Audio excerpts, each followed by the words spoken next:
Hello बच्चों, welcome back to दृश्यास online Gurukul. इस वीडियो में हम सीटेट मैथमेटिक्स पेपर 1 का एक previous year question paper discuss करने वाले हैं। प्रीवियस ईयर क्वेश्चंस इसलिए ज़्यादा इम्पोर्टेंट होते हैं क्योंकि बार-बार जो अभी एग्ज़ाम चल रहे हैं या जो आने वाले एग्ज़ाम्स हैं, इसी तरीके के क्वेश्चंस रिपीट होते हैं। अगर इस तरीके के क्वेश्चंस आप करके जाते हैं, तो आपको बहुत ही ज़्यादा हेल्प मिलने वाली है। बहुत ही क्वेश्चंस आपके रिपीट होते हैं। तो ये पूरा का पूरा पेपर हम 3 पार्ट में डिस्कस करेंगे। फर्स्ट पार्ट में 10 क्वेश्चन, सेकंड पार्ट में 10 क्वेश्चन और थर्ड पार्ट में भी 10 क्वेश्चन होगा। इस तरीके से पूरा का पूरा पेपर हम सॉल्व करेंगे। तो चलिए देखते हैं फर्स्ट क्वेश्चन को। देखते हैं कि फर्स्ट क्वेश्चन क्या है। इसमें देखिए, इस इसमें देखिए, कक्षा 5 के विद्यार्थियों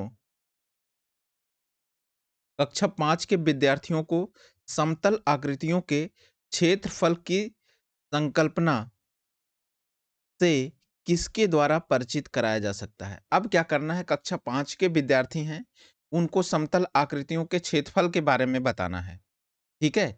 तो अब हमें ये समझना है कि किसके द्वारा कराना सबसे ज़्यादा ईज़ी होगा।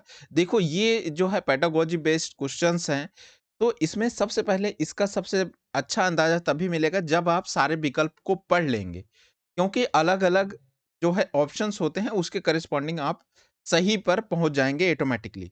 तो देखते हैं, पहला ऑप्शन क्या है इसमें? आयत की लंबाई और चौड़ाई का पता लगाते हुए और आयत के क्षेत्रफल के सूत्र का प्रयोग करके आयत के क्षेत्रफल की गणना करना। ठीक है? ये भी एक ऑप्शन है। बट देखो, बच्चा जो है कक्षा 5 का है, तो इसलिए ये बात भी आपको ध्यान में रखनी है, क्या वो आयत का क्षेत्रफल का फ़ॉर्मूला उसे पता है या इस तरीके की चीज़ें कहीं उसके मतलब उसके लेवल से ज़्यादा हाई लेवल की हैं। तो ये बेटर नहीं लग रहा है। ठीक? सबसे पहले ये आप कॉन्सेप्ट समझ लीजिए कि जैसे जो बच्चा है, वो छोटी क्लास का अगर बच्चा है, तो उसको वो चीज़ें बताएँगे जो एकदम उसके मतलब आस-पास की जो वस्तुएँ हैं, उन चीज़ों से लेके कॉन्सेप्ट को स्टार्ट करेंगे। दूसरा देखते हैं इसमें, जो बी है, आयत आयत और वर्ग के क्षेत्रफल का सूत्र बताना, ये भी रॉन्ग हो गया, सूत्र की बात नहीं करेंगे। इकाई के वर्गों के गणन की सहायता से आकृतियों के क्षेत्रफल की गणना करना, ये भी ठीक नहीं है। लेकिन अगर आप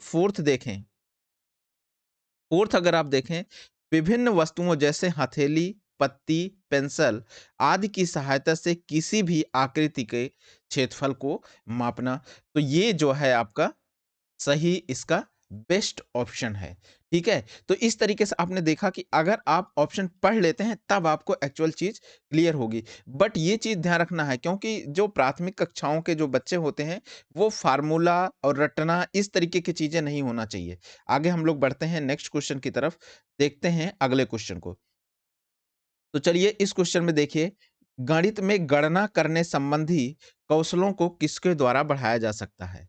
इस क्वेश्चन में क्या है, गणित में गणना संबंधी कौशलों को किसके द्वारा बढ़ाया जा सकता है? अब देखिए, गणना करना है। गणित में गणना करने संबंधी कौशलों को कक्षा में अभ्यास हेतु क्रियाशील गतिविधियों का आयोजन करके बढ़ाया जा सकता है।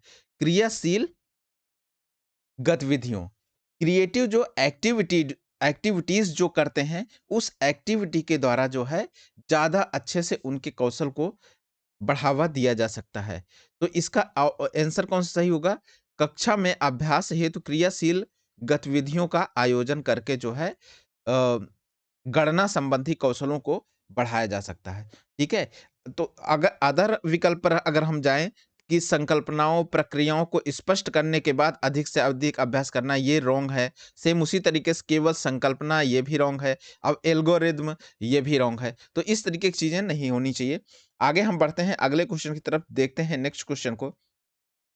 इस क्वेश्चन को देखिए, कक्षा 3 के विद्यार्थियों कक्षा 3 के विद्यार्थियों को लंबाई के विभिन्न इकाइयों को पढ़ाने के लिए शिक्षक निम्नलिखित सामग्री ले जाएगा। अब किस किस कक्षा का है, किस क्लास का स्टूडेंट है, ये चीज़ आपको समझना है।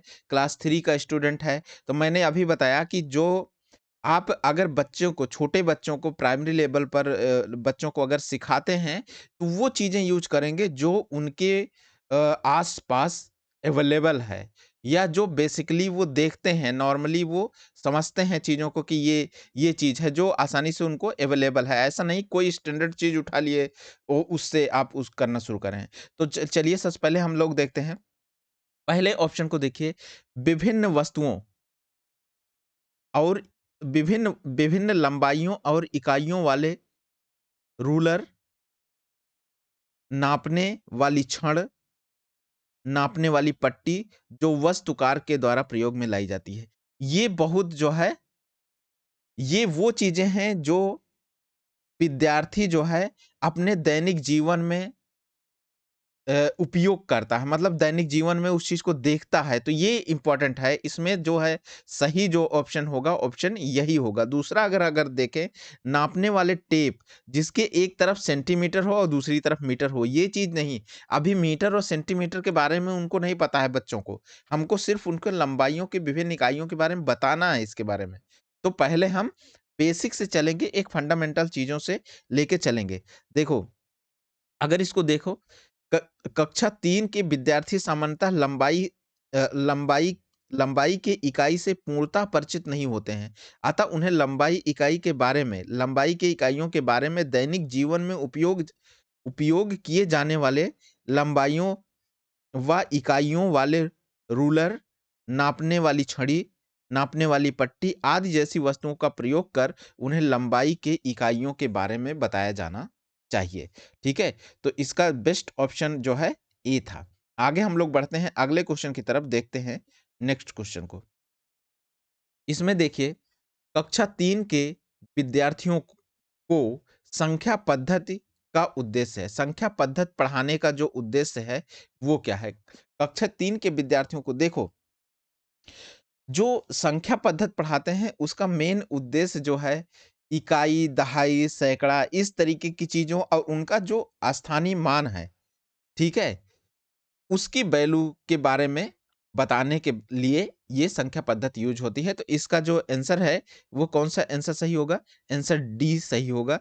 संख्याओं को सैकड़ा, दहाई, इकाई के समूह के रूप में देखना और स्थानीय मानों की सार्थकता को समझना है। ठीक है? तो इस तरीके से संख्या पद्धति जो पढ़ा रहे हैं, किस लिए पढ़ा रहे हैं? ताकि इसका उद्देश्य क्या है? कि संख्याओं को सैकड़ा, दहाई, इकाई के समूह के रूप में देखना और स्थानीय मान की जो वैल्यू है उस चीज़ को समझना है। आगे हम लोग बढ़ते हैं, अगले क्वेश्चन की तरफ देखते हैं, नेक्स्ट क्वेश्चन को। इसमें देखिए, हाँ, इस क्वेश्चन को देखिए, सबसे उपयुक्त व्यूह रचना जिसका प्रयोग धनराशि के योग की कुशल इसमें देखिए, सबसे उपयुक्त व्यूह रचना जिसका प्रयोग धनराशि के योग की कुशलता को आत्मसात करने के लिए किया जा सकता है। क्या करना है? धनराशि का प्रयोग योग की कुशलता को आत्मसात करने की, ये बेसिकली क्या है? रोल प्ले है। रोल किया जा सकता है, रोल प्ले होता है। रोल प्ले जो है इम्पोर्टेंट है, इस तरीके की व्यूह रचना जो कर रहे हैं, जिसका प्रयोग धनराशि के योग की कुशलता को आत्मसात करने के लिए किया जाता है, वो होती है रोल प्ले होता है या भूमिका निर्वाह होता है। सबसे उपयुक्त व्यूह रचना जिसका प्रयोग धनराशि के योग की कुशलता को आत्मसात करने के लिए भूमिका निर्वाह के लिए किया जाता है, वह क्या होता है? भूमिका निर्वाह होता है, या सिंपली कह लीजिए आप, रोल प्ले होता है। ठीक है? तो इसका जो आंसर सही है, आंसर कौन-सा सही है? आंसर ए सही है, option A is the correct option. Next question की तरफ हम लोग बढ़ते हैं, देखते हैं अगले क्वेश्चन को। इस क्वेश्चन में देखिए, इसमें देखिए, एक शिक्षक आधार और स्थानीय मान की संकल्पना का विकास करते समय कक्षा में निम्नलिखित पहेलियों का प्रयोग करता है। मैं 8 इकाई और 4 इकाइयों 8 दहाई मैं 8 दहाई और 4 इकाइयों से कम हूँ। इस गतिविधि का उद्देश्य क्या है? देखिए, इस गतिविधि का उद्देश्य है कि जैसे दहाई की बात कर रहा है, दहाई का मतलब होता है 10वीं पोज़ीशन, ठीक है? तो जो इसका आधार क्या है? आधार इसका 10 है, दहाई और इकाइयों। तो वो दहाई का जो बेसिक है, उसको क्लियर करना चाहता है बच्चों को। तो आधार 10 के और स्थानीय मान की संकल्पना जो है उसको समझाना चाहता है। तो इसका सही जो ऑप्शन आंसर होगा वो क्या है? ए ए जो है आंसर सही होगा। अगर आप बच्चे को बोल रहे हैं कि दहाई और इकाई से मैं कम हूँ, जैसे कि 8 दहाई और 4 इकाई से कम हूँ, तो ऑब्वियस सी बात है आप बच्चे को ये सिखाना चाहते हैं कि दहाई और इकाई का जो कॉन्सेप्ट है वो उसे समझ में आ जाए। तो वो उसी से तो कंपेयर करेगा तभी तो वो सोचेगा कि हाँ, ये चीज़ें इस तरीके से कम हैं, ठीक है? तो ये चीज़ इसमें इसका जो ऑप्शन सही है, option A is the correct answer. बढ़ते हैं हम लोग नेक्स्ट क्वेश्चन की तरफ, देखते हैं नेक्स्ट क्वेश्चन को। इस क्वेश्चन में देखिए, योग और व्यवकलन योग और व्यवकलन पर आधारित शब्दों में दिए गए सवालों को हल करने की विधियों की क्षमता का आकलन करने के लिए आकलन के शीर्षक हैं, ठीक है? इसमें क्या है, योग और व्याकरण पर आधारित शब्दों में दिए गए सवालों को हल करने की विद्यार्थी की दक्षता का आकलन करने के लिए आकलन के शीर्षक क्या होने चाहिए? आकलन के शीर्षक, किसी विद्यार्थी ने आकलन हल किया है सवाल, तो उसके शीर्षक क्या होने चाहिए? सबसे पहले तो सवाल का इसका जो आंसर है, वो आंसर डी सही है। इसमें क्या होना चाहिए? सवाल का बोधन होना चाहिए, निष्पादित की जाने वाली संक्रिया होना चाहिए, किस तरीके से उसने किया, ठीक है? समस्या का गणितीय निरूपण होना चाहिए कि जो प्रॉब्लम थी उसको मैथमेटिकली कैसे उसने रिप्रेजेंट किया। फिर सवाल का समाधान और प्रस्तुतिकरण होना चाहिए। ये जो है इसका बेस्ट आंसर है, जो ऑप्शन डी है। आगे हम बढ़ते हैं अगले क्वेश्चन की तरफ, देखते हैं नेक्स्ट क्वेश्चन को। तो इसमें देखिए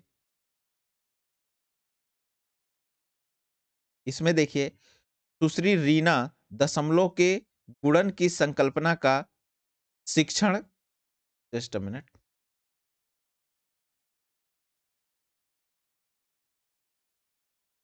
हाँ,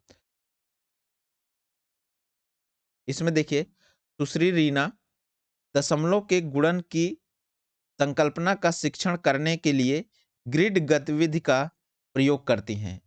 उनका उसका एक नमूना नीचे दिया गया है।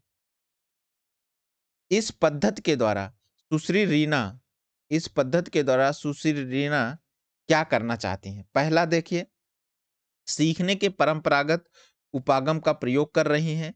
दूसरा, समस्या समस्या समाधान के कौशल पर बल दे रही हैं। तीसरा, प्रक्रमणशील ज्ञान पर ज़्यादा बल दे रही हैं और संकल्पनात्मक ज्ञान पर कम। और चौथा जो है, फोर्थ है, संकल्पनात्मक संकल्पनात्मक ज्ञान और समस्या समाधान पर ज़्यादा बल दे रही हैं तथा प्रक्रमणशील ज्ञान पर कम बल दे रही हैं। इसमें देखिए, इसमें क्या किया इन्होंने, ये एक ग्रिड गतिविधि है, ग्रिड मेथड है। इसमें क्या किया, ये देखिए, ये पॉइंट 3, ये पॉइंट 2, ठीक? अब क्या, ये वैल्यू जो है आपकी पॉइंट 6, 0.06 इसने मल्टीप्लाई करके यहाँ निकाला है, ठीक? तो इसमें क्या कर रही हैं, ये संकल्पनात्मक ज्ञान और जो है समस्या समाधान, प्रॉब्लम सॉल्विंग स्किल जो है उस पर ज़्यादा बल दे रही हैं, क्योंकि इस चीज़ों को ये आपका समझा रही हैं कि ये चीज़ें कैसे हो रही हैं, ठीक? तो इस पर ज़्यादा बल दे रही हैं। जो प्रक्रमणशील ज्ञान है, उस पर कम बल दिया जा रहा है, तो इसका जो ऑप्शन है, वो ऑप्शन कौन-सा सही है? ऑप्शन डी जो है इसका करेक्ट आंसर है। Option D is the correct answer. आगे हम लोग बढ़ते हैं अगले क्वेश्चन की तरफ, देखते हैं नेक्स्ट क्वेश्चन को। इस क्वेश्चन में देखिए, भिन्न की योग, जस्ट अ मिनट, भिन्न की योग योग संकल्पना के पाठ पर योजना बनाते समय, भिन्न के योग की संकल्पना के पाठ पर योजना बनाते समय शिक्षक पट्टी मोड़ने वाली गतिविधि का प्रयोग कर रहा है। ठीक है? पट्टी मोड़ने वाली गतिविधि का प्रयोग कर रहा है। उपरयुक्त गतिविधि है। उपरयुक्त गतिविधि क्या है? देखो वो क्या कह रहा है, शिक्षक जो है एक कॉन्सेप्ट डेवलप करना चाहता है। भिन्न के योग के बारे में एक कॉन्सेप्ट वो बताना चाहता है, बच्चों को समझाना चाहता है, भिन्नों का योग किस तरीके से होगा।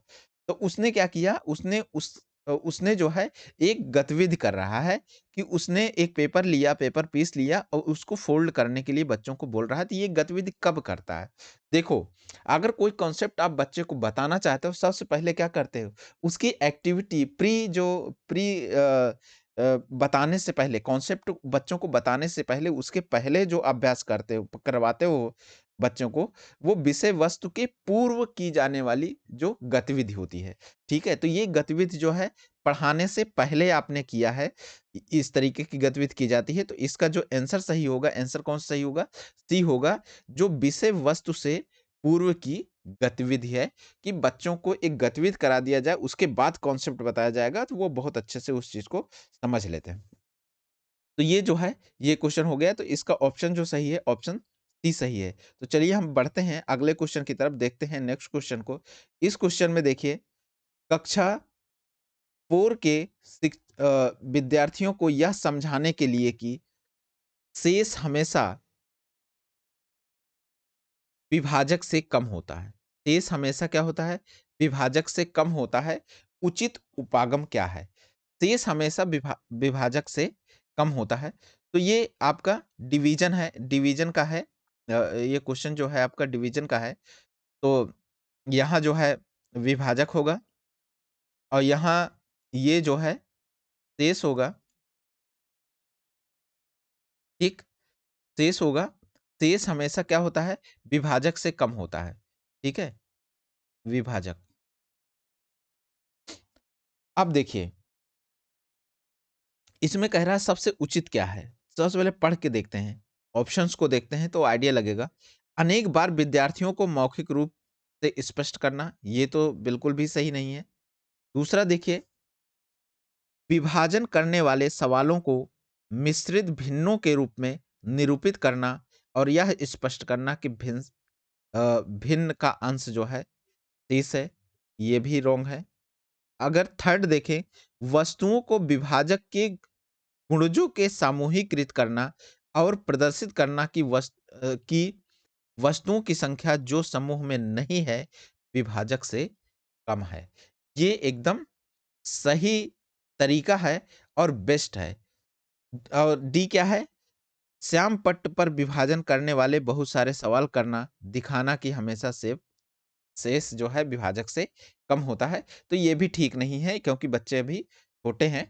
तो इसको देखो, ये जो ऑप्शन है, इसको आप बहुत आसानी से समझ भी सकते हैं कि जैसे अगर आप सपोज़ करिए आपने 8 फ्रूट्स हैं आपके पास, 8 फ्रूट्स हैं। अब मैंने कहा कि आप 3-3 का पेयर बना लीजिए, 3-3 फ्रूट्स का पेयर बना लीजिए। तो पहला 3 फ्रूट अलग कर देंगे, ठीक? फिर दूसरा 3 फ्रूट अलग कर देंगे। अब बचा कितना? 6 तो आपने कर दिया, लेकिन अब भी जो है आपका 2 फ्रूट बच रहा है। तो जो बचा, ये हमेशा क्या होगा? कम होगा जितना आपने ग्रुपिंग किया है। उन ग्रुप उन ग्रुप में जितना हर एक ग्रुप में है, उससे हमेशा कम ही होगा। तो इस तरीके के एग्ज़ाम्पल से आप ये आसानी से समझ सकते हैं कि किस तरीके से जो है बच्चे को समझ में आ जाएगा कि किस तरीके से जो विभाजक से जो शेष होता है वो हरदम कम होता है। तो इस तरीके से हमने इस वीडियो में पूरे 10 क्वेश्चन कवर कर लिए इस वीडियो के फर्स्ट पार्ट में। नेक्स्ट जो वीडियो का पार्ट आएगा, सभी वीडियो का लिंक जो है आपको डिस्क्रिप्शन बॉक्स में मिल जाएगा, वहाँ से जाके आप देख सकते हैं। अगर आपको वीडियो किसी भी तरीके से आप अगर आपको पसंद आ रहा है तो चैनल को सब्सक्राइब और लाइक करना ना भूलें। Thank you.